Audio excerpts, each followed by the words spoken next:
Gente, meu nome é Marília Neusten, eu sou a diretora de comunicação aqui do museu, um projeto que eu tenho um orgulho imenso de fazer parte. E hoje eu estou muito contente de poder ser a host dessa mesa com essas duas maravilhosas pesquisadoras e escritoras que estão aqui com a gente. O nome dessa mesa é Tchotchk Virou Tchutchuca, é uma mesa que tem uma pergunta, como todas as mesas desse festival. E o nosso tema parte das polacas. As polacas, para quem não sabe, foram judias prostitutas polonesas que vieram na primeira metade do século XX para o Brasil e criaram modos de sobreviver, ressignificando a sua identidade. Um registro dessa história está aqui no museu, na exposição do primeiro subsolo, que é a exposição Judeus do Brasil, Histórias Trançadas. E também a gente tem imagens dessas polacas que estão sendo projetadas na cúpula da nossa exposição permanente ali na área da antiga sinagoga. Então, a conversa de hoje ela vai transitar por diversos assuntos que eu arrisco aqui apontar: feminismo, transgressão, devoção, intuição, comunidade, rede, sororidade, para usar uma gíria contemporânea, violência e exclusão. Para falar sobre isso, eu convido as nossas palestrantes, mas antes eu queria ler uma frase de um livro best-seller desse ano, do ano passado, do Tudo é Rio, da Carla Madeira. Uma frase falada pela prostituta, a personagem Lucy. E ela diz o seguinte: eu vou embora, ela fala isso para a tia dela, eu vou embora, mas eu não vou passar fome. Eu não vou ser miserável. Eu não vou para o inferno. Sabe por quê, titia? Porque não é você que decide isso. Porque Deus não gosta mais de você do que de mim. Implore por minha desgraça. Reze todos os terços para Deus me levar para o inferno. E ainda assim, as minhas chances de conhecer o paraíso são iguais às suas. Então, vou apresentar as nossas palestrantes.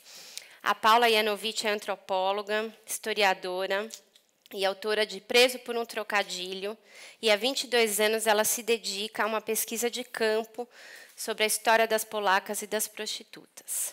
A Mayra Moura é travesti, feminista, doutora em Teoria e Crítica Literária pela Unicamp e autora dos livros E Se Eu Fosse Puta e Neca, mais 20 poemetos travessos. Então, eu passo a palavra para a Paula. Oi. Quero agradecer ao museu, ao festival, pelo convite. É um momento muito importante para mim estar aqui. E, se eu ficar nervosa e me explicar algumas coisas, por favor, entendam, porque foram 22 anos que essa história começou para mim, e quando eu tinha 36 anos de idade. E eu, agora, olhando, essa semana, preparando para vir para cá, eu fui olhando as coisas que eu fui registrando lá no começo do tempo que eu comecei a pesquisar esse assunto. E eu tinha 36 anos, não conhecia essa história, fiz uma escola judaica, tive história judaica na escola, e eu nunca ouvi falar que haviam prostitutas judias, ou que polaca significava prostituta judia. Ou seja, eu só tomei conhecimento disso no ano 2000, com 36 anos de idade. E por quê? Porque eu trabalhava no Patrimônio Histórico de São Paulo, num inventário de cemitérios. E li uma notícia no jornal sobre que chamava Memórias Deterioradas, de um cemitério de prostitutas judias em Cubatão. Eu achei aquela história tão fora do padrão, e isso foi em 96 que saiu esse artigo, e a gente catalogava para o inventário. Achei tão fora do padrão aquilo, que eu nunca tinha ouvido falar, e juntava cemitério com a minha identidade e prostituição, que era um outro tema que eu tinha trabalhado no meu mestrado em antropologia.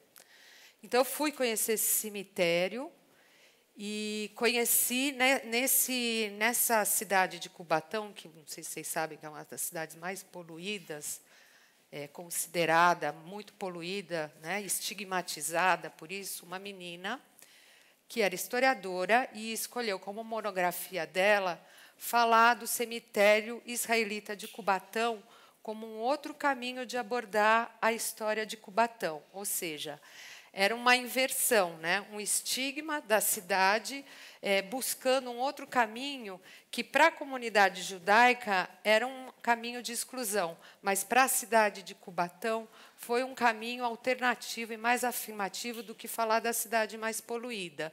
Então, ali, eu comecei a perceber que essa história ela tinha uma trama bem mais complexa, né? Se visse na chave de que você poderia trabalhar a exclusão como inclusão também, né? Porque quando você pensa num cemitério só de prostitutas, cafetões, pessoas que eram imigrantes e que não tiveram a possibilidade de serem enterrados em cemitérios judaicos da comunidade em geral, a gente entende, num primeiro momento, que foi um cemitério de exclusão. Ao mesmo tempo, se você entra nesse cemitério e entende que uma associação, uma rede associativa, cuidava para que essas pessoas que estivessem nesse grupo tivessem direito à sua identidade judaica e tudo o que era necessário para os rituais se realizarem, você entende que existe uma inclusão.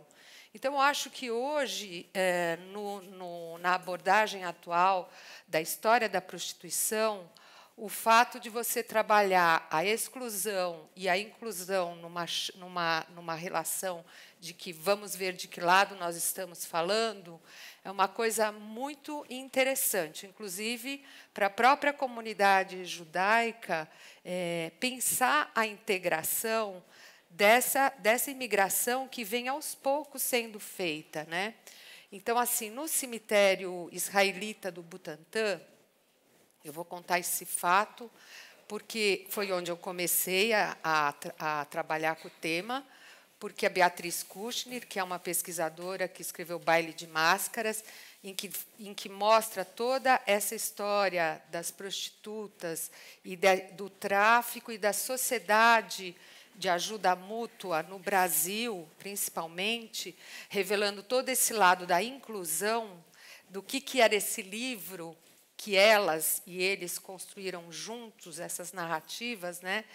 Então, você vai perceber que aquilo era um universo e, de repente, no Butantã, a gente tinha 4 fileiras de sepulturas, não sei se vocês conhecem, tem um setor lá que é o setor N, tinham 4 fileiras de sepulturas, mais ou menos 210 sepultados, sem nomes, no ano 2000. E a Hevra Kadisha, naquele momento, quis recolocar os nomes naquelas sepulturas. E era de um antigo cemitério israelita delas e deles, aqui em Santana, que foi desapropriado nos anos 20, nos anos 70, e trasladado para o Butantã. Então, no ano 2000, eu achei esse processo no Patrimônio Histórico, uma outra lista com os nomes, e a Hevra Kadisha colocou nas sepulturas os nomes. Eu filmei isso, foi aí que eu comecei a filmar. Foi uma cerimônia pequena e muito bonita. O Sobel foi lá falar. Então, ontem, eu assistindo, né, o José Goldenberg falava de milagre. A Beatriz Kushner falava da felicidade dela, da pesquisa estar podendo servir como uma ativação de memória com os nomes, né? O Sobel falava do establishment judaico e de como esse establishment excluiu essas mulheres, porém que elas e eles foram um grupo que sempre foi extremamente religioso e seguiram as práticas judaicas, e que ali era um momento da gente reconhecer isso. E eu falava da questão do patrimônio, da importância de se recolocar nomes para juntar passado, presente e futuro, que era um disparador de que, a partir disso, né, desse registro material, mesmo com o translado, a gente pudesse começar a repensar esse lugar, essa cicatriz que estava ali. E hoje, né, a gente vê lá no setor N uma das lápides com um granito diferente. Não é mais a base de concreto. Alguém foi lá e reconheceu uma das sepulturas, né? Só que teve uma grande um momento longo em que esse silenciamento que as próprias instituições judaicas resolveram, né, de determinada maneira, deixar suspenso, silenciado, fez com que aquilo ficasse como se tivesse suspenso no ar, né, sem condições de que as pessoas, os próprios descendentes, pudessem procurar as suas histórias.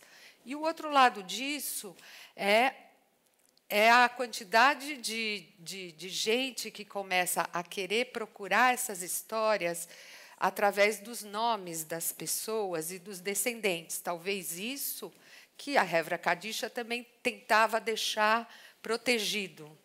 Não só suspenso, mas proteger essas pessoas, os descendentes, de que tivessem sendo abordados por pesquisadores, documentaristas, enfim, curiosos. O fato é que a importância disso, que eu acho, que é você conseguir, através daquele canteiro, né, oferecer que as pessoas possam encontrar os seus ascendentes, possam entender a sua própria história, porque não sei de onde a gente tira que esses descendentes devem saber mais da história deles do que nós, do que qualquer outra pessoa, né? Na verdade, a gente tem também uma idealização desse lugar, como se esses descendentes ou esse grupo tivesse uma vida tão extra, tão fora da normalidade, e essa curiosidade de saber o que foi isso. E de onde vem essa curiosidade? Essa vontade de ver através do buraco da fechadura? Me parece que vem um pouco de uma coisa que a gente começou a alimentar, que veio do século XIX, com essa idealização desse submundo, do bafão, de como se fosse o submundo fosse um lugar à parte, né? Um cenário enorme, onde coisas muito diferentes acontecem. Então, esse lugar também começa a ser apropriado pela imprensa sensacionalista. Então, ali aparecem os cafetões dos anos 30, as prostitutas, a expulsão desse grupo do país, né? Aqui em São Paulo isso aparece nas notícias, cafetões são estrangeiros, são expulsos. Então, isso acirra que a comunidade também, né, se separe desse grupo e faça essa distinção. Quer dizer, vai criando um clima cada vez mais complexo. Mas, nas margens, nas franjas, a gente pesquisando e conversando, a gente sabe que a língua era a mesma, que os rituais eram os mesmos, que havia iniciação sexual de muitos meninos judeus com as prostitutas judias, com as polacas, só que isso fica ali, né, nessa trama silenciosa do dia. E aí, finalmente, dessa parte da morte, eu fui pesquisar a vida. E aí foquei num percurso que eu faço até hoje, desde 2016, que chama o percurso pela zona do Baixo Meretrício do Bom Retiro, que foi um lugar de confinamento de prostitutas de São Paulo em geral, que durou de 1940 a 1953. Por 13 anos, ali ocorreu um confinamento na cidade, nas ruas Aimorés, com hoje César e Lombroso, e que era Itaboca, e eu faço uma reconstrução histórica e levo as pessoas para percorrerem, pensando as questões não só das polacas. Eu uso as polacas para falar, elas estiveram presentes, mas elas não eram a maioria.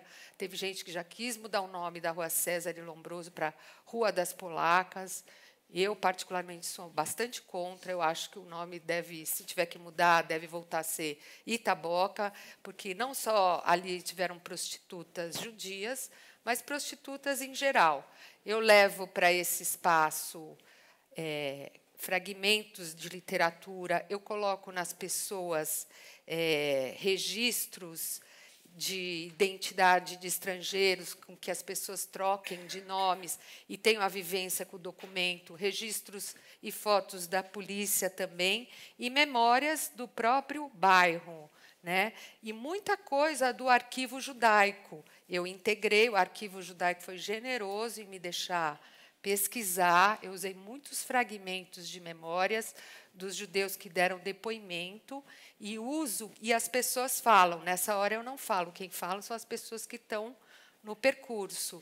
E é muito interessante quando as pessoas tomam a palavra diante de uma rua que já não tem mais nada daqueles registros e passam a encarnar, através da literatura, do imaginário, o colorido da rua. Né?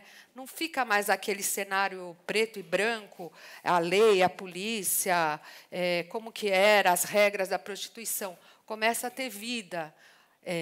Prostitutas judias, aparece o Yiddish, aparece a iniciação sexual dos meninos da região, aparece a proibição das meninas do bairro do Bom Retiro de olharem para dentro da zona, aparece, sei lá, imagens como a desses meninos olhando essas prostitutas da rua e falando: nossa, parece que está todo mundo de pijama aqui, né? Porque era uma inversão, né? E, ao mesmo tempo, ficava ali no meio deles. Aparece a farmácia judaica dentro da área de confinamento, né?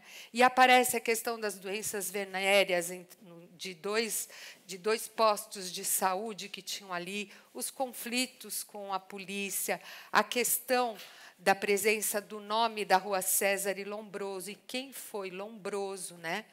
Da antropologia criminal, pensando a questão mesmo do racismo, das distinções entre mulheres e homens. Aparece a presença de artistas que viveram ali. Enfim, a gente vai percorrendo, faz esse percurso por 2 horas.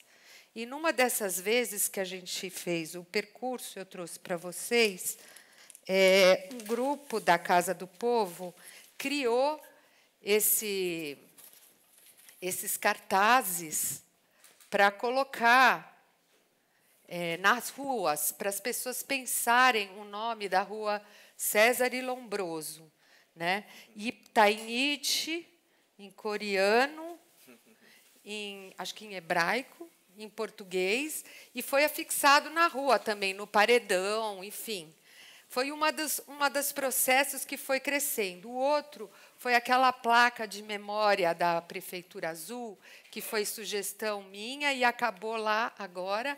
Então, tem uma placa, junto com a placa do César e Lombroso, hoje em dia, tem uma plaquinha de memória azul explicando que ali foi o Baixo Meretrício do Bom Retiro. E assim acaba o percurso. A gente vai conversando, inclusive, sobre as polacas. Eu acredito que isso é um jeito da gente procurar repensar a questão das polacas e integrada na história da prostituição e do bairro do Bom Retiro. Nada ali fica fora. Então, eu acho que é um processo bem interessante de se apropriar, de conseguir perceber como que foi essa história e repensar papéis e lugares. Né? O que eu digo é que essa história da prostituição ela tem que sair de um lugar, prostituição judaica especificamente, de um lugar de uma história contada para uma história interrogada. A gente começar a pensar de que lugares a gente construiu essa narrativa dessas prostitutas que foram, de um lado, vitimizadas, porém, por outro lado, tiveram uma vida, construíram a sua história, tiveram, muitas vezes, companheiros, não necessariamente vieram jovens e enganadas para cá, muitas delas já vieram mais velhas, e que a gente tem que pensar sobre isso, que isso faz parte também da história da prostituição e da história judaica. E uma coisa, nessa questão das polacas, não dá para separar, entendeu? Elas precisam ser pensadas com essas questões juntas. Não é possível pensar separado. Né? Estão enterradas hoje no Butantã e não é possível apagar aquela cicatriz que está lá. O que dá para esperar é que aquelas pedras mudem de cor. Né? Isso vai ser um sinal que as coisas estão mudando, mas a gente tem que deixar isso acontecer. Né? Então, eu acho que o que a gente está fazendo aqui, e o que o Museu Judaico convidou essa semana inteira é esse lugar dos questionamentos, esse lugar de repensar lugares e formas de perceber o outro ou nós mesmos, né? Enquanto pessoas que têm que mudar um pouco essa forma de olhar a história. Eu acho um pouco por aí. Enfim. E agora eu só queria falar um pouquinho da encrenca, já que eu não... Boa. Todo mundo sabe aqui de onde vem encrenca? Eu não sabia. Pode contar.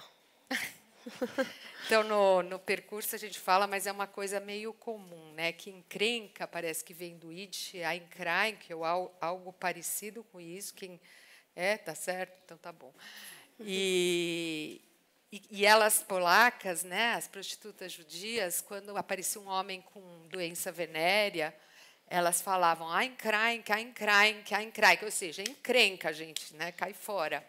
E a encrenque entrou no português, na encrenca. Então, eu acho que é uma encrenca que a gente tem que enfrentar agora. É uma boa encrenca que o Museu Judaico convidou, e eu acho que todos nós podemos encarar essa encrenca, né? Agora é você que vai encarar. Maravilha. Bom, começa.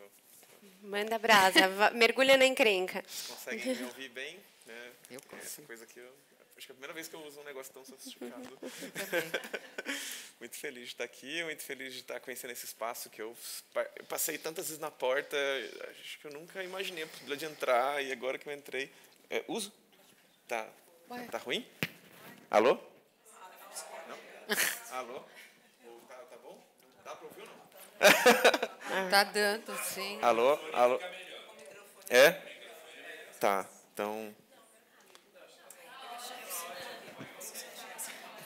Será que é o cabelo?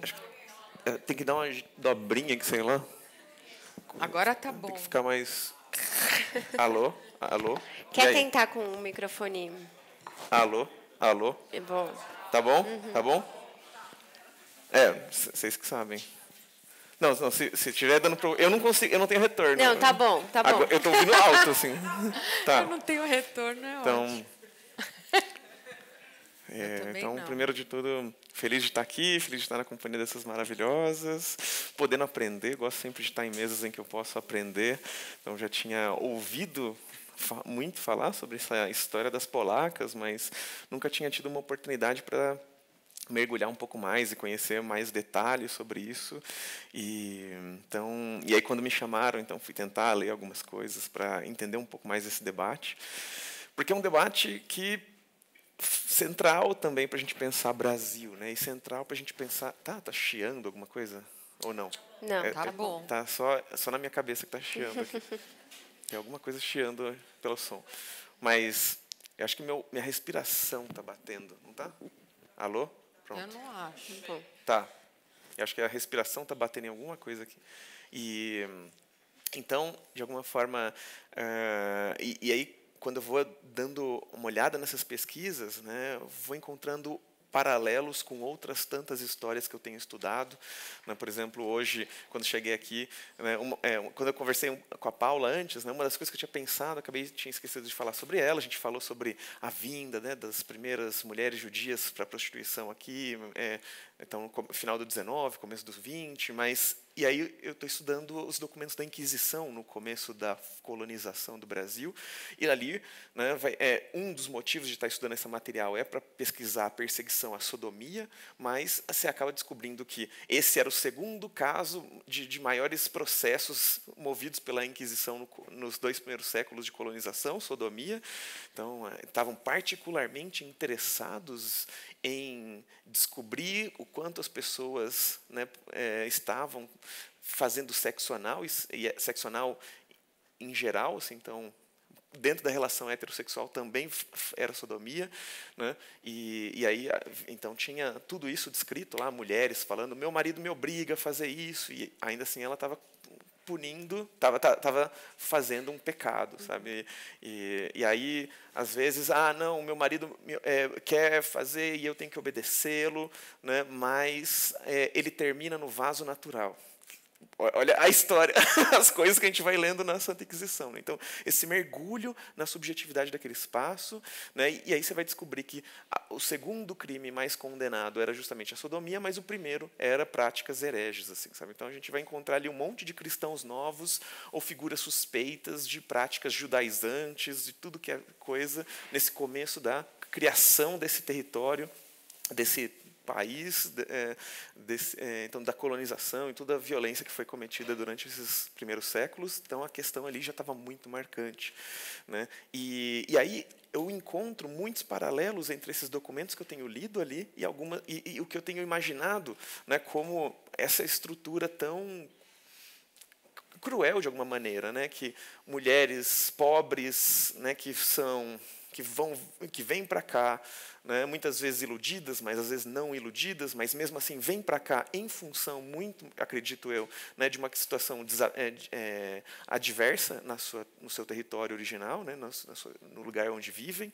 Né, então, ou seja, pobreza, miséria, falta de oportunidades, falta de perspectivas, faz com que migrem, né, e aí, seja iludidas ou não, acabam vindo para cá e vão ter que enfrentar um território novo, enfrentar uma língua desconhecida, culturas desconhecidas, um território muitas vezes hostil e assumidamente preconceituoso.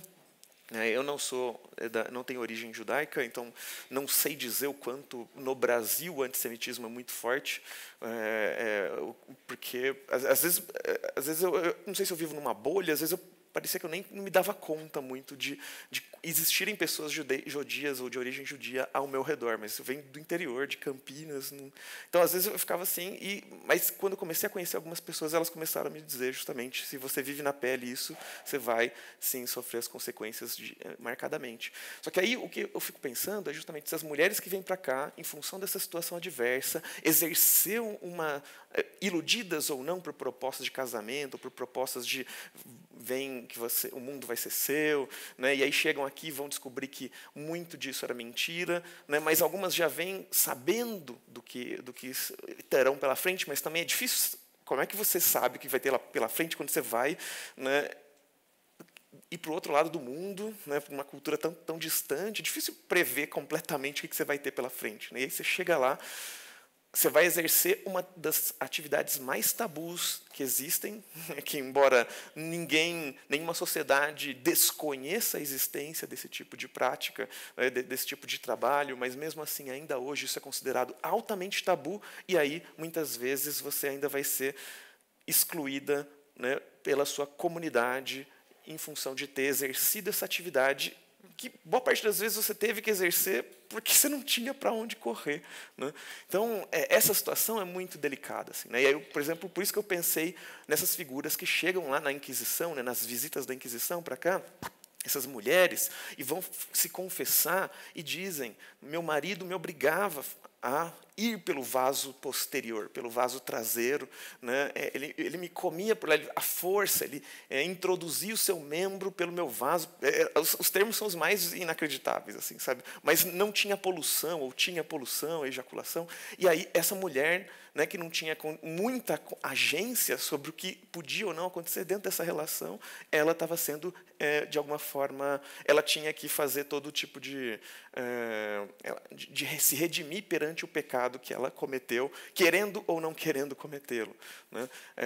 Eu lembrei, por exemplo, também de uma situação de um escravizado, de um homem escravizado que foi estuprado pelo senhor de engenho no Pará, era um cidadão muito poderoso, e aí ele simplesmente estuprando um por um todos os escravizados que estavam sob seu poder. Foi um dos casos mais atrozes que aconteceu. Né?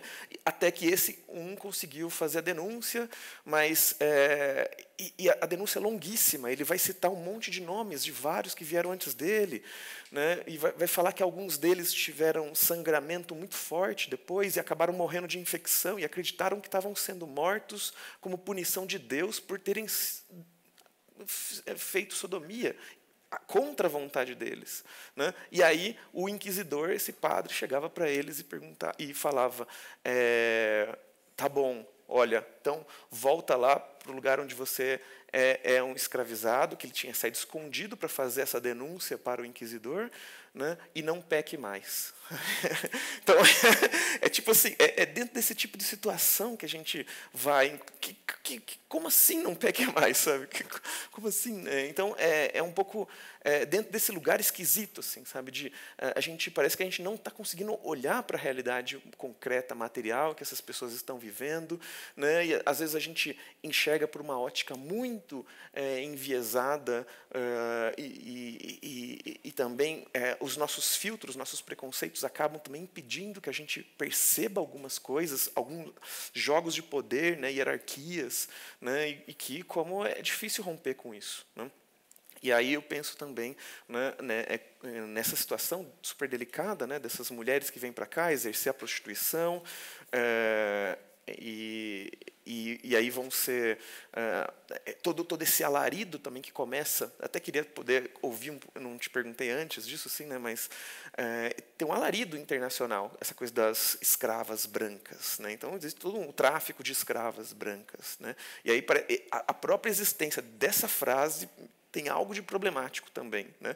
Não só na situação de...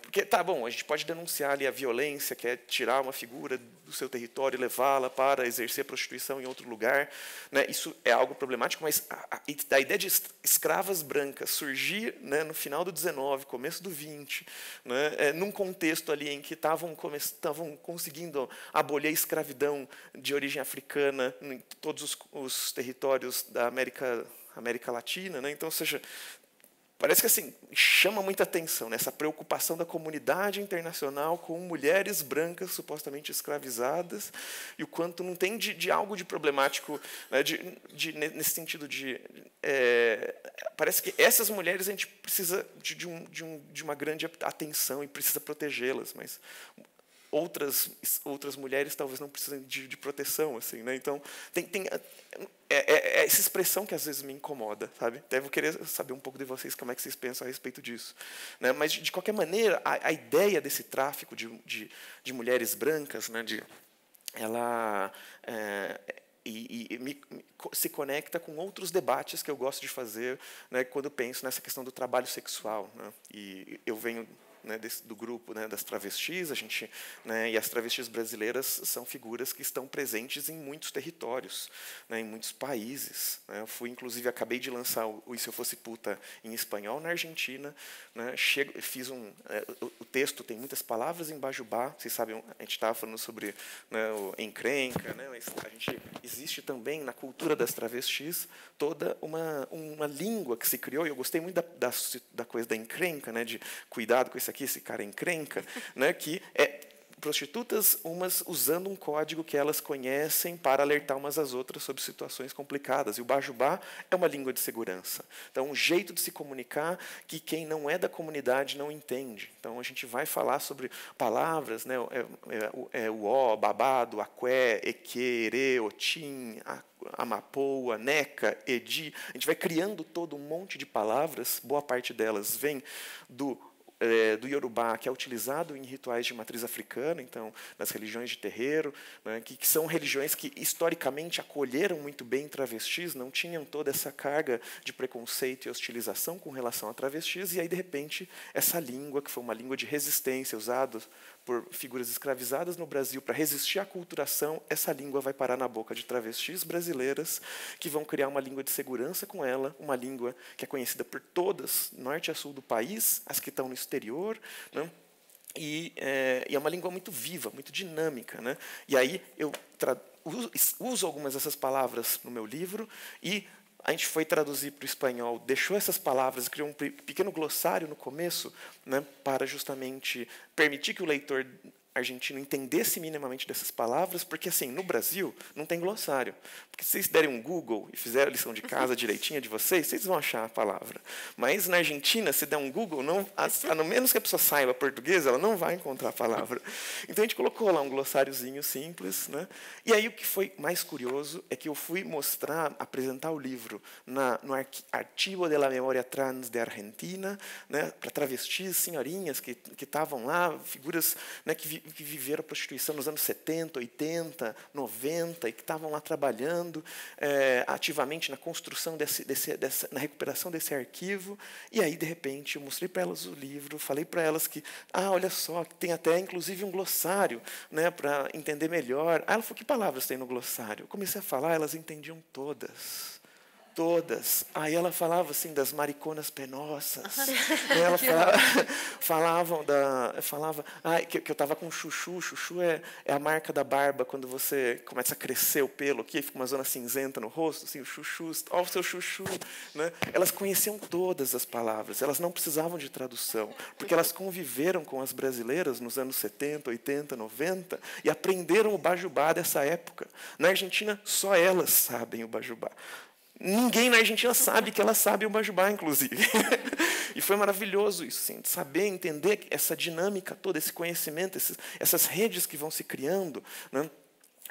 E como a coisa vai atravessando fronteiras e criando outras realidades, né? E aí, por que eu falo isso, né? Porque as travestis brasileiras...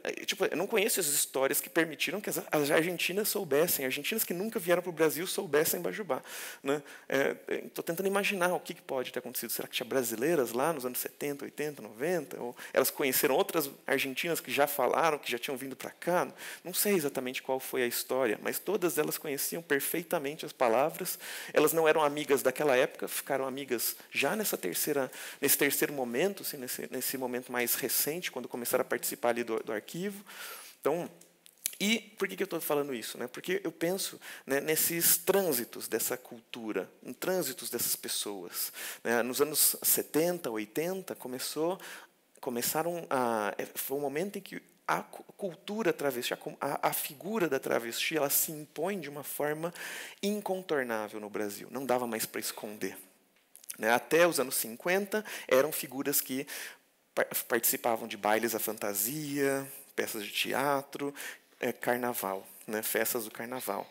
Travesti era isso. Travesti era travestir-se de um gênero oposto em momentos pontuais. A partir dos anos 50, 60, a gente começa a ver essas figuras saindo desses bailes e ocupando espaços na sociedade, a ponto de ter manchete no final da década de 60, 69, né, no Rio de Janeiro, dizendo assim: muitos saíram com homens pensando que fossem mulheres.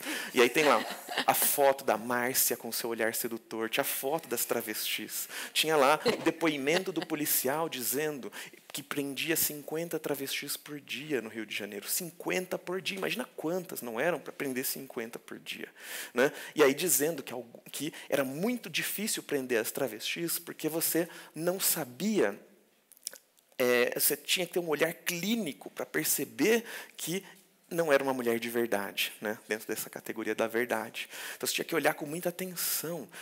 Olhar o gogó, olhar a voz, um jeito de se movimentar, e às vezes algumas enganavam os mais perspicazes observadores, né? É assim que está sendo colocado, né? Então é muito interessante. Aí prendiam essas figuras. E por que era preciso perceber se elas eram travestis e não mulheres de verdade? Porque naquele momento já existia um entendimento jurídico que previa que prostitutas cisgêneras, ou seja, as prostitutas que não são trans, não deveriam ser presas pela lei da vadiagem, né? Por quê?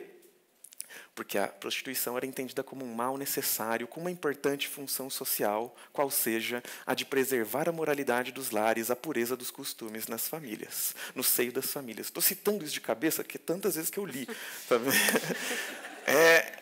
Eu não sei por onde começar, assim. Mas, e aí, o mesmo cara que diz isso, né, ele vai dizer: no entanto, a gente sabe que o nosso Código Penal não diferencia a prostituição feminina da masculina, e pela masculina ele está se referindo às travestis, né, mas, independente da lei do Código Penal não diferenciar as duas, resta uma dúvida. Será a prostituição das travestis também um mal necessário, com uma importante função social?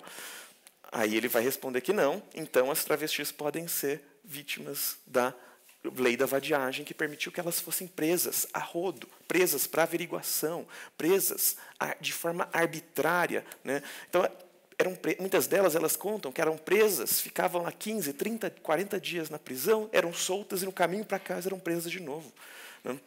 né? Tudo num esforço exagerado, exaltado desse estado de tentar inviabilizar a existência dessas figuras, né? E aí, nos anos 70 e 80, durante a ditadura militar, a emergência da cultura da comunidade travesti se deu durante a ditadura militar. É o pior momento para elas quererem aparecer e dar cara a tapa, mas foi o momento que deu. Não queriam esperar mais uma década, 2, para fazer acontecer. Então, se é agora que a gente está conseguindo, vai ser agora mesmo, né? E fizeram acontecer, e a violência foi brutal. E, dada a brutalidade da violência, muitas delas queriam ir para a Europa e ficavam criando essa fantasia de ir para a Europa, né? Porque lá ganhavam melhor, porque lá eram tratadas melhor, né? E uma frase que uma delas disse numa autobiografia que ela escreveu em italiano, no italiano que ela aprendeu nas ruas, né? Então, uma mulher trans do interior da Paraíba, né, que vive a prostituição mais precária nas grandes cidades brasileiras ali durante a ditadura e migra para a Europa no final dos 80, atrás de uma sociedade que a tratasse com um pouco mais de tolerância, que seja, né? E lá ela fala, aqui a polícia não bate na gente na calçada, é o paraíso. Então, a noção de paraíso é um lugar onde não batem na gente na calçada. Só que essa é a perspectiva das travestis. Então, para as travestis era o paraíso estar lá. Agora, a pergunta é, para a Itália, para o governo italiano, era o paraíso as travestis brasileiras estarem indo lá, fazendo fortuna, né, criando sua vida, né, viabilizando suas existências, mandando dinheiro para o Brasil, para suas famílias, comprando casa aqui com seus bons euros, as liras. Né? Não. Né? Então, muitas vezes, vão utilizar de qual recurso para tentar inviabilizar isso? Né? A ideia de tráfico de pessoas. E eu não vou aqui romantizar, dizer que as travestis foram para lá com as melhores condições, muitas entraram lá de forma clandestina, sem documentos, ficam lá, muitas vezes, reféns da cafetina e de figuras extremamente cruéis, né? Porque, se forem denunciadas, elas são deportadas imediatamente. Então, ou seja, a situação de existência nesses países é muito difícil e, muitas vezes, mesmo assim, muitas delas preferem estar lá do que estar num país como o Brasil, que as trata como lixo o tempo inteiro. Né? E aí a grande questão que eu faço para vocês é isso. Né? Como pensar essa questão? Né? A gente quer coibir tráfico de pessoas, as figuras intermediárias que querem lucrar e ganhar dinheiro em cima, né, da miséria dessas pessoas, mas, ao mesmo tempo, parece que ali elas estão melhor do que elas estavam aqui. Né? Ou então, sem pensar em trânsitos para fora do país, né, pensar figuras que vêm de vilarejos miseráveis do interior do Brasil para grandes capitais, né, vilarejos onde elas não podem existir como pessoas LGBTQIA+, e vêm para cá, né, para São Paulo, vêm para Rio de Janeiro, vêm para Brasília, atrás de uma sociedade onde elas possam ser quem elas são. Isso também vai ser tratado como tráfico de pessoas. Né? Mas não pelo vilarejo de onde elas vêm, pela cidade que as está recebendo. Porque esse grande centro que atrai fluxos migratórios vai ver sempre com maus olhos que venham figuras pobres para lá tentar viabilizar suas existências a partir desse trabalho que é tão estigmatizado.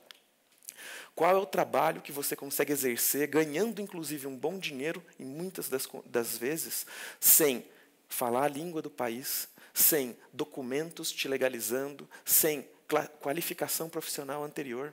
Qual é esse trabalho? Me digam. Né? Então, quando existe, muitas vezes, esse debate sobre tráfico de pessoas, sobre tentar falar sobre como existe uma situação de miséria que leva muitas mulheres e muitas pessoas a saírem de suas cidades de origem em busca de uma outra realidade, né? E aí tem vários intermediários que vão ganhar muito dinheiro, vão fazer coisas atrozes nesse percurso, mas o que a gente não pode esquecer é que existe essa condição de miséria aqui. Né? Existe esse desejo legítimo de viver uma vida mais digna e, muitas vezes, essa prostituição, esse exercício desse trabalho permite que isso aconteça, mas a gente tem toda essa hipocrisia que tenta tratar isso como apenas por um lado, assim, né? Figuras enganadas que foram trazidas, sequestradas, não sabiam para onde estavam indo e obrigadas a se prostituir em um porão, assim, né? Trancafiadas num porão que está longe de ser a realidade que essas figuras enfrentam. Então, nesse debate que eu gostaria de fazer. Eu acho que eu extrapolei meu tempo, né? Muito. Gente, eu só queria lembrar que quem tiver perguntas, tem aqui os voluntários para fazer as perguntas por escrito para passar para a gente. Vou abrir a nossa conversa. Obrigada. Obrigada. Eu tinha aqui uma pergunta sobre o Pajubá, que depois a gente vai fazer. Mas, pegando um pouco da sua fala, juntando com o que a Paula falou, você falou da questão de se esconder as travestis, né? E, de algum jeito, Paula, toda a sua pesquisa e essa questão de como as polacas não podiam ser enterradas em cemitérios judaicos, também como uma forma de esconder também essa identidade, né? Então, eu queria que vocês duas pudessem falar um pouco sobre a invisibilização dessas mulheres, né? E também, ao mesmo tempo, de uma certa romantização que hoje se faz, ou que se pode fazer também, né? Outro dia uma pessoa falou para mim, elas eram grandes empreendedoras. Eu falei, bom, enfim, então um pouco disso também, como é que são essas contradições, né? Que hoje se dão nesse nosso discurso e dessas narrativas. Se a Paula quiser começar. Eu acho que a gente tem que começar a ter um processo de alfabetização mesmo desse processo, compreender como é que se dá, ao mesmo tempo, um processo de invisibilidade, né, e visibilidade. Então, vamos dizer, quando você fala dos cemitérios, e os cemitérios eram vistos, à época, e, historicamente, esses cemitérios desse grupo eram vistos como cemitérios do pecado, cemitério dos rufiões, um lugar de exclusão, com todos os termos que a gente pode ir anotando, que tem a ver com um lugar estigmatizado, isolado. Só que, se você entra, e o legado desse grupo é interessante, porque cemitério, eu sou especialista em cemitério. Então, assim, cemitério, você não acaba com o cemitério de uma hora para outra. Você precisa se você abre um cemitério particular, primeiro que você precisa ter muito dinheiro. E esse grupo tinha muito dinheiro para abrir um cemitério particular, né? E ele não pode ser fechado a qualquer momento. Paula, só explica para quem não sabe exatamente como é que foi a criação desses cemitérios que as polacas faziam. Os cemitérios dessas particulares, independente das polacas, por exemplo, em São Paulo a gente tem N cemitérios particulares, dos vários grupos, das várias comunidades. Eu vou focar aqui em São Paulo para ficar bem claro e didático. O cemitério judaico da Vila Mariana foi constituído em, acho que, 1924, se eu não me engano. Então, foi um pedido de uma associação que foi lá e pediu a abertura desse cemitério, e foi cedido esse cemitério judaico para a comunidade judaica ser enterrada lá, a comunidade de São Paulo. Veio novamente um pedido em 1926 de uma outra associação beneficente, quase um espelho dessa sociedade de 1924, pedindo a mesma coisa, um cemitério judaico israelita, um cemitério judaico em Santana. Processo, em vermelho, grafado lá. Por que 2 cemitérios judaicos numa cidade dessas, para uma comunidade tão pequena? Resposta, esse cemitério será ocupado, esse segundo, pelo grupo de prostitutas e cafetões, e, enfim, todos de origem que se prostituíam, enfim, que não podem ser enterrados nesse outro. Logo, foi autorizado que se abrisse um cemitério 2 com as mesmas características do outro. Então, assim, de um lado, é exclusão, sim. Quando você vê a marca vermelha do processo na prefeitura, é exclusão da comunidade judaica, é exclusão. Ao mesmo tempo, quando você pensa no grupo querendo o quê? Sobreviver à identidade religiosa, seus lugares de enterramento, você pensa, é inclusão. Porque eles querem manter, de algum jeito, que isso continue. Então, só vira exclusão novamente quando do cemitério de Santana, eles são transferidos para o cemitério da comunidade em geral, novo, no Butantã, que é onde é o novo cemitério israelita. Ali, eles não podem mais dirigir. Como eles vão fazer os enterramentos deles? Ali, eles já se submeteram à comunidade judaica em geral, que resolve colocá-los dentro do cemitério do Butantã, a fim de apagar a história, ou seja, colocar, entre aspas, a sujeira debaixo do tapete. E, para que isso tivesse uma eficiência maior, retiraram os nomes das pessoas ali sepultadas. Lembrando que nós estávamos em 1970, período da ditadura, e isso era muito comum. Então, acho que eu fui clara agora? Então, tá bom. Isso me faz também pensar numa situação muito recente também para a comunidade trans, que é, se não me engano, faz uns 6 anos que a gente conseguiu a primeira que algumas pessoas trans célebres que morreram aqui em São Paulo pudessem ser renomeadas nas suas lápides. Né? A Andréa de Maio teve o seu nome de Andréia colocada na lápide. Né? Então, esse direito de colocar o próprio nome na lápide também é uma questão recente, né, para a comunidade trans. É um direito meio mórbido, estranho, esse nosso direito de colocar o nosso nome no nosso túmulo. Né? Então, mas eu lembro que quando saiu, assim, a gente não sabia se comemorava ou não. Sabe? Agora vocês podem celebrar que essa conquista importante, né? O nome de vocês vai estar lá, né, no seu túmulo. Obrigada. Então, isso é uma situação super esquisita também, mas é interessante o quanto é simbólico, né? E é simbólico, sobretudo, quando a gente pensa, né, voltando para esses processos da Inquisição, uma das coisas que estava sempre colocada, já teve pena de morte nesse país. Né? Era prevista fogueira para sodomitas. Né? Era prevista fogueira, por quê? Né? Para que o condenado fosse feito per fogo em pó, para que de seu corpo e sepultura nunca mais houvesse memória. Né? Então, uma tentativa de apagamento da existência desses indivíduos, e hoje, né, curiosamente, são os arquivos da Inquisição que nos ajudam a recuperar a existência desses indivíduos. Né? Então, a gente vai ter lá um monte de registros de tudo isso. Né? Então, isso é uma questão interessante, né? Que tentaram nos apagar, mas os documentos contando toda essa trama, esse subterrâneo dessas existências estava lá.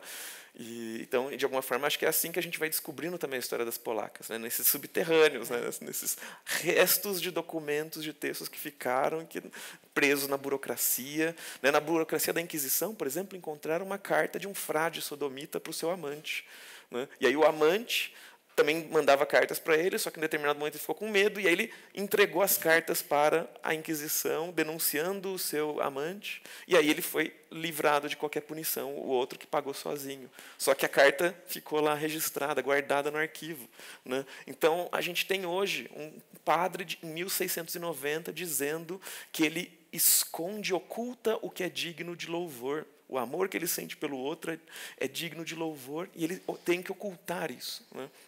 Ele não pode dar um beijinho de língua. Né? Ele fala exatamente isso. Não posso, te vejo nos corredores, não posso ir lá te dar um beijinho de língua. Né? Então, 1690. Né? E aí, um último ponto, assim, pensando sobre essa questão, né, do orgulho, da visibilidade. Né? Eu lembro de tem um amigo italiano que ele me fala que na Itália, se você diz que está namorando uma brasileira, já perguntam se ela é transexual. Né? De tão comum que é a existência de transexuais e travestis brasileiras lá. Então, só que o Brasil não se orgulha disso. Né?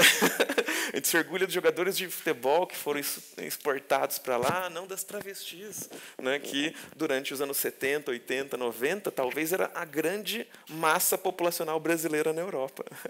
Né?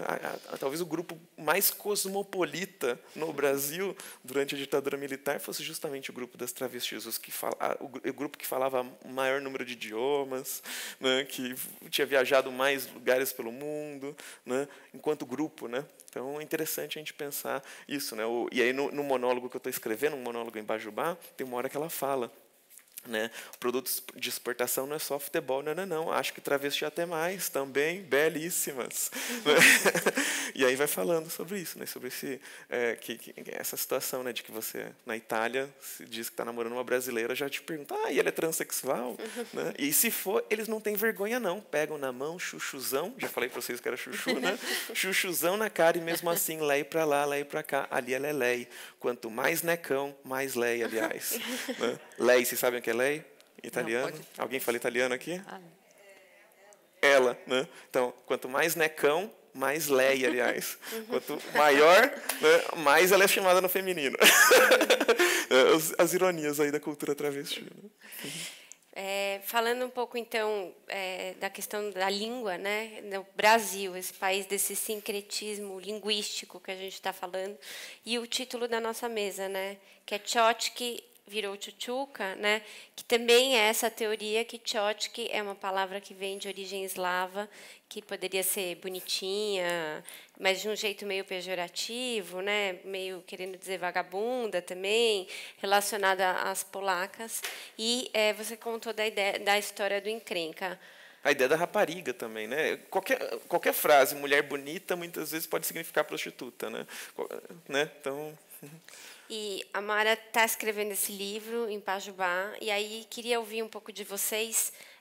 A gente está passando por esse momento, né? Então, o quanto a língua pode ser uma forma de resistência, né? Ninguém solta a mão de ninguém, e o quanto para esses grupos é importante ter uma linguagem própria, né? Como você falou, de um certo aviso e proteção, e o quanto que as polacas também têm essa ideia de rede que foi instituída entre elas, né? Então, queria ouvir um pouquinho vocês sobre isso também. Quer começar? Bom, acho que a parte mais, como eu já falei, a parte mais interessante, importante, que ela se liga com a prostituição, que ela não se separa, é, de fato, essa formação em rede, que elas tiveram uma formação internacional. Um pouco o livro da Beatriz explica essa associação de redes que foram se replicando, talvez com uma coisa da língua, né? que vai passando de cidade para cidade e de um país para o outro, onde isso foi dando certo. Né? Então, essas redes de solidariedade entre elas tinham essa função de garantir aquilo que, vamos dizer, a família garantiria, que era você ter seguro, saúde, você ter o lugar de você poder ir na sinagoga, enterrar seus filhos, ou talvez até, eu não sei, cuidar dos pais, filhos. Né? Não se chegou a isso, porque esses registros dessas associações e tal se perderam à medida que as pessoas foram pesquisando o assunto nos anos 90. Esses registros foram desaparecendo. Né? Então, assim, hoje em dia, você pega a história, o baile de máscaras da Beatriz, ele já não se torna mais só uma pesquisa, ele é um documento, porque todas aquelas atas e todo aquele material das associações já não existe para ser pesquisado, já desapareceu, como muitos arquivos da polícia, enfim, porque é desse material que a gente pesquisa. A gente tem que ir em arquivo da polícia, né, e tem que conversar com um colecionador tarado, ou, sei lá, sabe? Eu poderia escrever uma história paralela desse assunto, sabe, que é fissurado em guardar a coleção de coisas, inclusive do coleção de processos de invertidos. Né? Aparece na zona de confinamento do Baixo Meretrício, onde eu faço percurso, homens totalmente vestidos de mulheres, e no processo eles se chamam invertidos na época. Né? Então, assim, a gente tem esse universo aí que é uma coisa meio de detetive, assim, e que você tem que ir cruzando informações para poder revelar essas coisas meio singulares. E eu acho que esses documentos da associação Depois da Revolução Feminista, e que muitas prostitutas, né, começaram a escrever suas próprias histórias, a gente começou a ter um outro posicionamento sobre a prostituição. E aí eu fiquei pensando, e as polacas? Esse grupo escreveu suas histórias? Então, eu vou dizer que, quando eu vou num cemitério deles, e vejo as linhas, as lápides, o que está escrito ali nos epitáfios, saudades da amiga, que significa alguém da associação, saudade do marido, do filho, saudade da associação, homenagem à da associação, a gente começa a ver que ali tem um texto que elas escreveram, que eles, o grupo, escreveu para a sobrevivência deles. Então, eu acho que isso equivale a essas novas escritas, né, pós-revolução. Eu escuto aí um texto, e eu acho que a gente tem que fazer isso, a gente tem que começar a despertar para olhar para isso, né? E, muitas vezes, você, pensando que essas mulheres chegaram como vítimas e foram violentadas, e as ficções que vão sendo produzidas ultimamente estão produzindo muita coisa sobre a prostituição judaica, documentários, filmes, está aparecendo muita coisa agora, né? Mas observem se esses personagens mudam, se a gente não muda só a roupa deles. Eu acho que é um estudo interessante para fazer, de ver que personagens são esses, que personagens são de um discurso médico, de um discurso masculino, hétero, uma ideia de uma família. Que narrativa é essa que querem colocar para essas pessoas? E que narrativa esses lugares, esses cemitérios, esses documentos da associação falam? De que esses documentos estão a falar para a gente? Se é a mesma coisa. Sim. E eu lembrei de uma coisa também que estava no artigo justamente desse delegado, que é uma figura terrível, Guido Fonseca, foi uma das grandes figuras que perseguiu travestis, né, na ditadura militar, mas, ao mesmo tempo, que ele perseguiu, assim como a Inquisição, né, queria desaparecer com tais figuras, mas ele produziu registros os mais alucinados da existência dessas figuras, né? Então, ele vai pesquisar a fundo, né, a história. E, uma hora, ele fala, inclusive, né, que, com uma das grandes coisas importantes da vinda de prostitutas europeias para o Brasil, né, ele vai falar de prostitutas europeias no final do XIX, e ele vai trazer justamente um médico que estudava essa questão, Pires de Almeida, no final do XIX, começo do XX, ele vai dizer que o Pires de Almeida afirmava que uma das coisas positivas da vinda dessas prostitutas é a diminuição drástica no número de prostitutos, ou seja, de travestis e michês na cena do meretrício brasileiro, né? Porque acreditava-se durante isso, assim, está surgindo muito prostituta porque tem pouca prostituta, então tem que trazer mais prostituta para, inclusive, não dar muita trela para o vício nefando, pederastia, sodomia, né? Tem padre dizendo isso no século XVII. Né? Olha, temos aqui 200 soldados no Pará, não tem nenhuma mulher portuguesa. Eles estão começando a fazer coisas que Deus não gosta. Manda umas portuguesas para casa. Ele fala exatamente isso, é muito maravilhoso, é muito incrível. Então, é interessante, sim, pensar os encontros esquisitos, né, dessas histórias todas, né, onde esses pontos se encontram, né, a gente pensar como é que polacas bate nessa história das travestis, né, então, como a gente pensar toda essa questão e como a gente vai encontrando esses lugares, né? Então, é um tema que me fascina, eu quero muito mergulhar assim, de cabeça nele e conhecer um pouco mais. Muito feliz de estar aqui, ouvindo, inclusive, você em primeira mão, aqui, aprendendo muito. Paula, chegou uma pergunta aqui, perguntando se tem alguma biografia individual ou das polacas, alguma biografia conhecida. Eu acho que tem na Argentina. Eu posso depois olhar. A Argentina produziu muita coisa. Agora, aqui no Brasil, a gente tem muita ficção. tem uma produção ficcional, assim, tem a Esther Lagman, no Rio de Janeiro, e agora aqui saíram, em 2019, 2 escritores publicaram, um do Rio, outro daqui, uma coisa romanceada, né?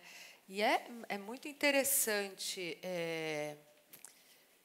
ler esses romances, porque a gente vai entrando de como é que foram se construindo esses personagens, o nosso imaginário, né? E também dependendo de onde cada um dos escritores veio, né? Tipo, misturar Bom Retiro comunista com polaca e presença de negros no espaço da zona e fazer com que, né, no bordel, na parte de cima, tivesse uma biblioteca. É coisa, né? Mas assim, é interessante ver essa fabulação sendo produzida. E eu acho que está aumentando. E o que significa que está aumentando? Que a discussão está se abrindo, né? Está porosa, né? Está funcionando. Espero. Para finalizar... Vou só fazer uma parte com relação à biografia. Eu gostaria de citar esse é bárbaro, que é maravilhoso, que foi escrito por uma jornalista canadense, e ela conta a história da Sociedade da Verdade, que existiu no Rio de Janeiro e que foi presidida por muitos anos pela Rebecca Friedman, que foi uma prostituta polaca. Desculpa. Que foi uma prostituta polaca que chegou no Rio de Janeiro, vinda de Nova York, com 35 anos. E tem muitas curiosidades nesse livro.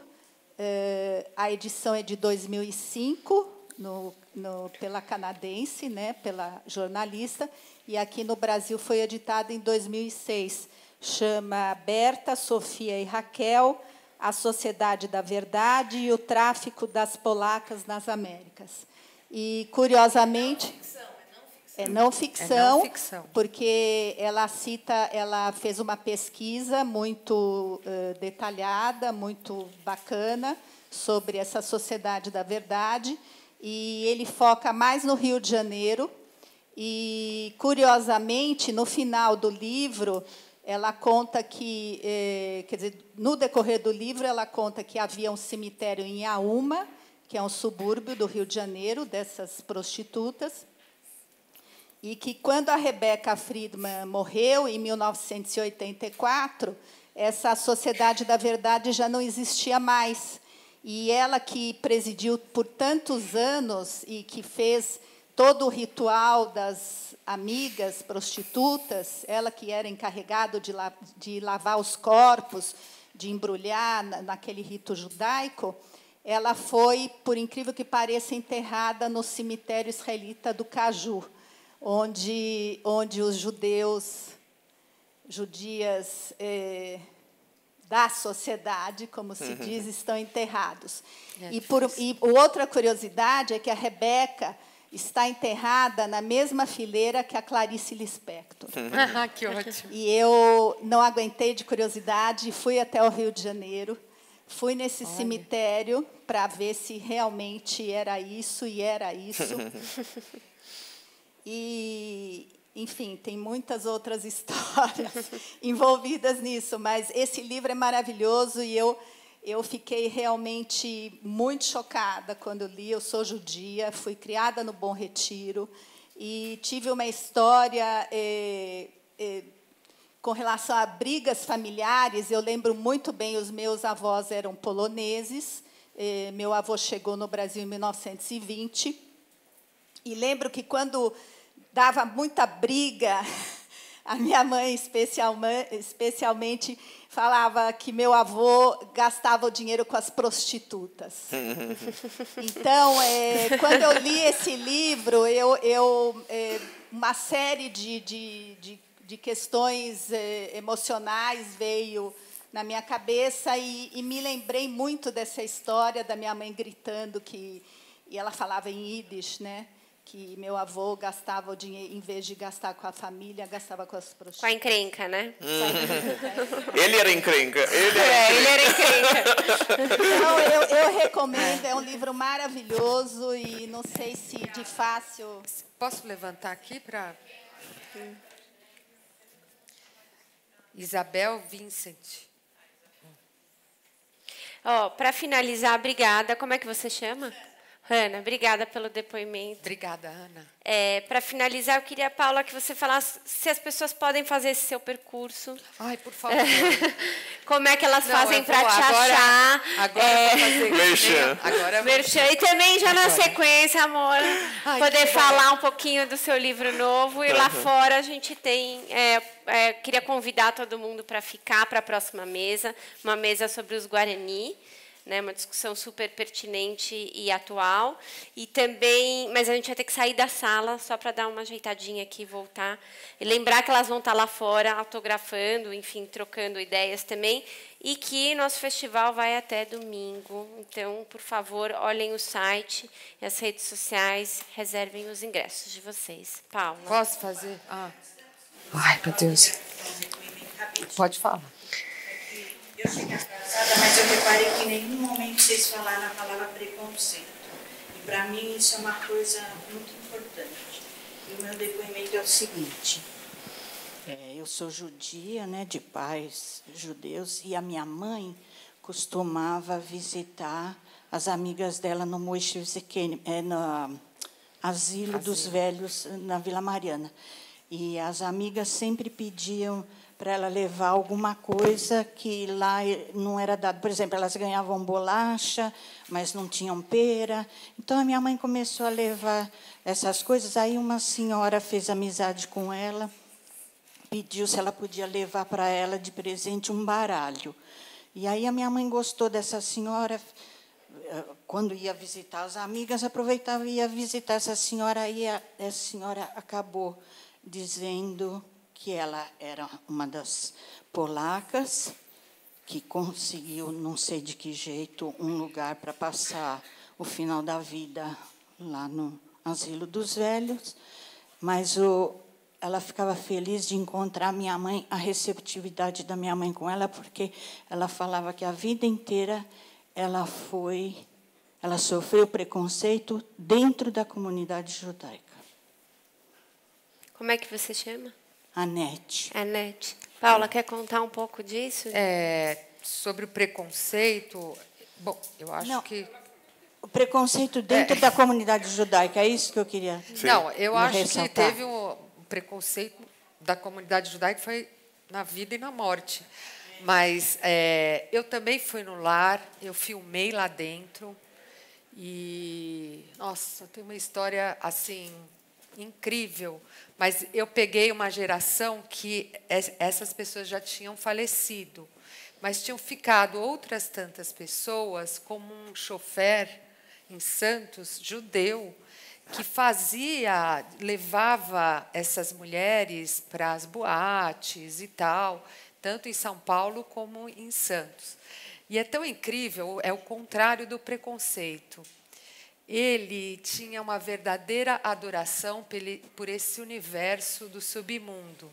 Então, eu filmei ele falando, e, numa hora, ele fala assim, eu falo, você acha que elas gostariam de ser enterradas no cemitério judaico? Não sei, a gente tem que inventar um jeito de falar cemitério judaico normal? É um absurdo falar isso, né? Temos que inventar um pajubá, um negócio para fazer uma coisa mais legal. Não tem uma cemitério palavra... da encrenca. Da encrenca ou dos da... encrencados. Qual que é o da encrenca, né? Mas o fato é que ele olhou assim para o vídeo e falou, eu não acho que elas gostariam de ser enterradas no cemitério da encrenca. Eu acho que elas queriam continuar vivendo e morreram do jeito que elas viveram. E eu, pesquisando no cemitério do Butantã, insisto que eu acho que naquele lugar existe uma pertinência do grupo que, em volta, quem for lá no cemitério do Butantã vai ver que tem pessoas que foram não só foram identificadas pela família no cemitério de Santana e foram enterradas logo abaixo desse setor N, ou seja, procuraram o lugar próximo dessas 4 fileiras sem nome para manter a pertinência do grupo. Isso aí não é genial? Sinceramente, dentro da exclusão, manter dentro a pertinência. Agora eu vou fazer minha propaganda. Posso fazer?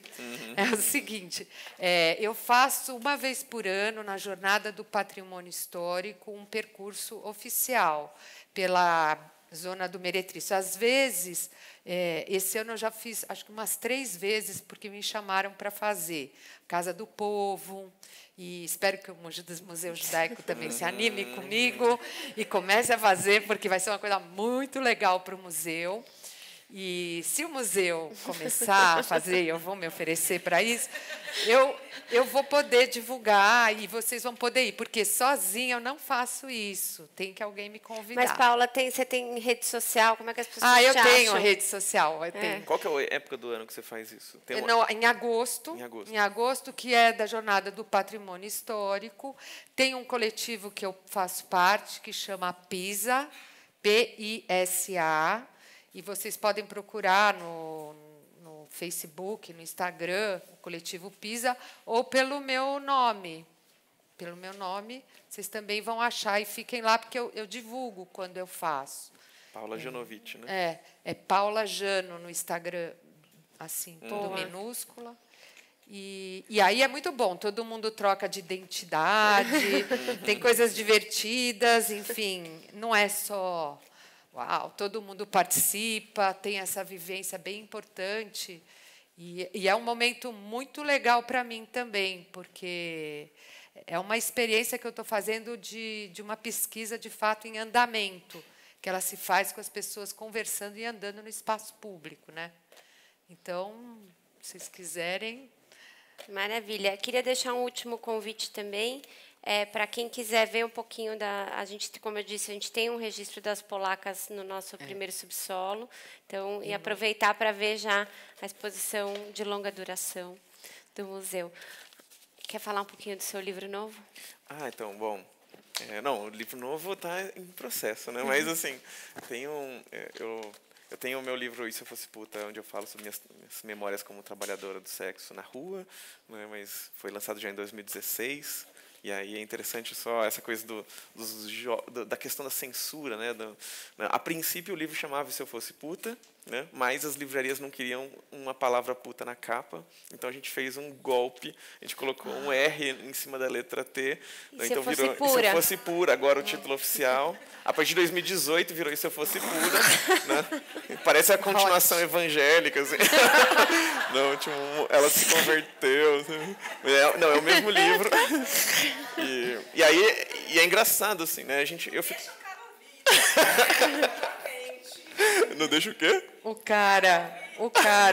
Sim. É aquele, né? Então, aí agora virou E Se Eu Fosse Pura, né? Mas o texto é basicamente o mesmo. É esse texto que foi traduzido lá na Argentina. Até queria ter trazido, esqueci de trazer um exemplar para mostrar aqui como é que ficou lá a tradução. Mas aqui era um texto muito autobiográfico, né? Então me expunha muito e achava importante ali, porque a gente estava ainda num momento, 2016 não é agora, que a gente tem travesti eleita para deputada federal, que a gente está num outro momento de visibilidade. Naquele momento, então, um monte, acho que não, a Duda Salabert e a Erika Hilton. A Beyoncé acho que não conseguiu. Sim. Então, e aí então a gente está num outro patamar, só que naquele momento parece que é muito importante eu contar uma história que a gente vive na rua e situá-la aquilo fora do âmbito da ficção, porque eu queria que as pessoas soubessem isso aqui que acontece é a realidade de travestis de muitos cantos do Brasil ainda hoje, né? Então era importante fixar aquilo ali como não ficção, embora tivesse todo um trabalho com a linguagem, tivesse toda uma tentativa de escrever, sabe? Não era só um jorro, a gente sair vomitando o texto, né? Não, trabalhei em cima desse texto arduamente, assim, né? Só que aí me expõe demais, né? Então, assim, hoje eu tenho 37 anos, sou uma jovem senhora. E aí fico imaginando, hoje eu ainda me divirto de ter escrito um livro onde eu falo sobre minhas putarias, sobre minhas intimidades, sem papas na língua, mas eu fico imaginando se quando eu tiver 70, 80, 90 anos, eu ainda vou gostar de ter escrito um livro tão assim, né? Explícito, né? E aí, pensando nisso, eu tenho tentado agora enveredar para o terreno da ficção e eu mascaro mais, assim, coloco as coisas que eu vivi, coisas que eu ouvi, coisas que eu imaginei, né? E aí não deixo muito claro ali o que é que, né? E aí vocês que decidam aí por conta própria. E aí eu tenho trabalhado nisso, né? Então o meu monólogo, essa aqui é a primeira versão do monólogo que saiu nesse livretinho ano passado. Essa primeira versão é uma versão que tem começo, meio e fim, né? E, então, uma travesti contando a história dela, assim, num jorro, assim, sai, né? E ela é um jorro que eu tentei ser muito coloquial e, ao mesmo tempo, muito poético, né? E esse texto está sendo expandido, e eu tenho até o final do ano para entregar para a Companhia das Letras, para o ano que vem, uma versão expandida de 200 páginas, de um parágrafo dessa travesti jorrando a sua história nesse bajubazão mais doido, com um monte de línguas estrangeiras, porque às vezes ela nem sabe que idioma ela está falando, né? Que é muita experiência dessa cultura travesti, de figuras que moraram muito tempo na Itália, na Espanha, na França, e voltam. Portugal nem conta, elas colocam muitas vezes, assim, né? Tem uma coisa assim, né? E aí e elas justamente voltam e falam, eu não falo mais português. Tipo, aí fala um idioma tudo macarrônico, e é maravilhoso isso, assim, né? Tem uma dessas travestis, ela escreveu a autobiografia dela na Itália, no italiano que ela aprendeu na rua. E, assim, se souber só italiano, você não consegue ler aquele texto. Se souber só português, você não consegue ler aquele texto. Tem que saber um pouco de cada idioma para conseguir entender o que ela está falando. Assim, né? Tem momentos que ela vai falar, io sono quem sou. Sabe? Olha isso, que maravilha de frase. Sabe? Io sono quem sou. Né? E que outra frase como essa resume essa figura tão maravilhosa? Né? Então, é um pouco dessa cultura, desses falares macarrônicos, dessa indisciplina, dessa vontade de se rebelar e de bater o pé e falar, nós vamos existir sim, é ditadura? Foda-se. A gente vai existir agora, a gente vai surgir agora. E vamos seguindo. Né? Gente, obrigada. Queria agradecer a todo mundo.